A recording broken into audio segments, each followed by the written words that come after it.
Dr. Umar, he's always been gigantic for us. He was always the voice of the people that couldn't get the message out. There's not a lot of Dr. Umars. His growth has probably been with him since childhood. As a Pan-Africanist, I'm sure Liberia was on your radar in your studies and in history and research before you even made the trip. So what was your knowledge of Liberia prior to you making the trip, and what led up to you making the trip at the time you did? Well, as far as my understanding of the history of Liberia, it was always significant for me being a Pan-Africanist, because Liberia was the mecca of Pan-Africanists for so long, going back to the slavery days, looking at the 1800s all the way up till the death of Marcus Garvey, 1940. So you're looking at more than 100 years. Liberia was the undisputed, what do you want to call it, mecca of Pan-Africanism. It was the promised land. All of the great Pan-Africanists from the West went there. John Brown Rushworm, Alexander Crummell, Martin Delaney, the Reverend Henry Highland Garnett. So many Pan-Africanists looked at Liberia being, one of the only independent countries on the continent, along with Ethiopia, being the first independent one. They always look to Liberia to actually try to build some sort of an independent existence for African people. So I was always inquisitive about going to Liberia. It was just a real mind-opening experience. I really enjoyed my time there. It was very spiritual, going to the beach, getting in that water. That's the first time that I've ever been into the water of Africa. And then when you guys did the concert out there on the beach, I got an opportunity to meet a whole lot of people. All the way from Philadelphia, I'm here at Miami Beach, Monrovia, Liberia.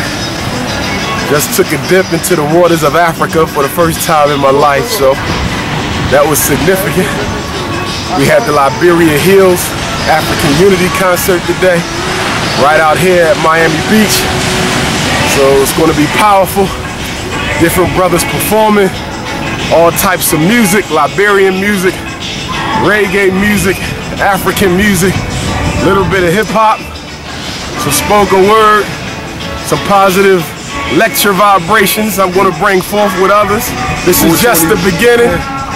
2014, 2015, 2016. Strap in your seatbelts, because we're about to blast off into the millennium. Peace and love to the entire continent of Africa. Peace and love to the Republic of Liberia. Dr. Umar Johnson coming to you live and direct from Philadelphia, Pennsylvania, USA. We're out here at Miami Beach, Monrovia, Liberia. My first time to the great Republic of Liberia. I'm linking up with Brother Pluto Jaws and all the other brothers and sisters of the Liberia Hills program. And we have a powerful concert coming up for you today, but we also have several initiatives that we're going to be working on together as 2013 and 2014 and 2015 rolls upon you. Me, myself, I'm a psychologist and an educator and a political scientist and a Pan-Africanist.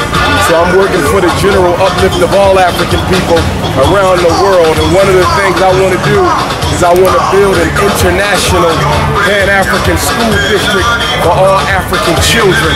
So whether they be in Liberia, whether they be in Ethiopia, Jamaica, Philadelphia, New York, all of our children are being subject to a miseducation all around the world. Whether it's England, whether it's Africa, America, the Caribbean, our children are not being taught how to acquire, maintain, and defend power.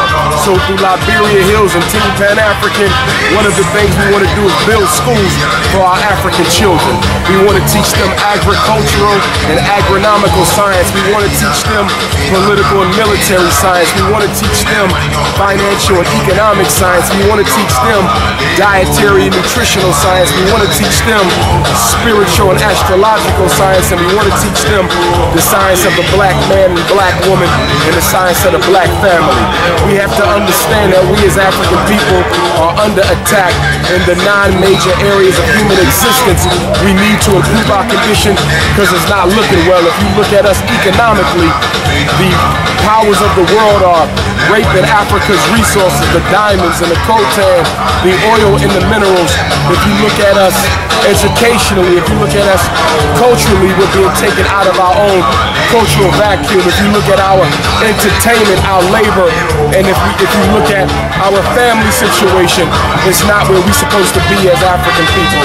So what we want to do through Team Pan-African and Liberia Hills is improve African people. Now a lot of you are saying this is an old song. We heard it before. The Pan-African thing been around for 300 years.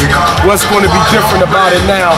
Well, what's different about it now is this Team Pan-African and Liberia Hills, a whole new energy coming to the table, and we measuring progress based on institutions. What institutions do we own?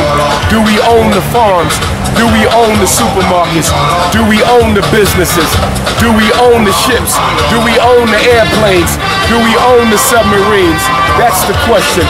A race is only as good as the institutions that they build and control.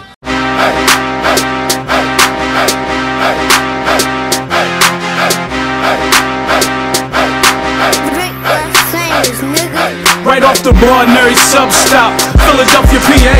Shot so loud you would think it was a club spot. African Americans, although we all over the web, we the hood librarians. We ship to prisons too. We reach out and deliver to those that's bitten too. But it's more than a bookstore. You wonder we got it, mixtapes, DVDs, and culture products. BlackandNobel got our hands in a lot of projects. We welcome all to come build. The energy is positive.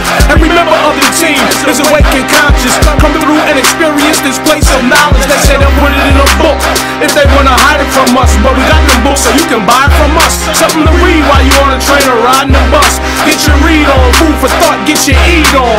BlackandNobel, I buy my books at BlackandNobel. BlackandNobel, I buy my books at BlackandNobel.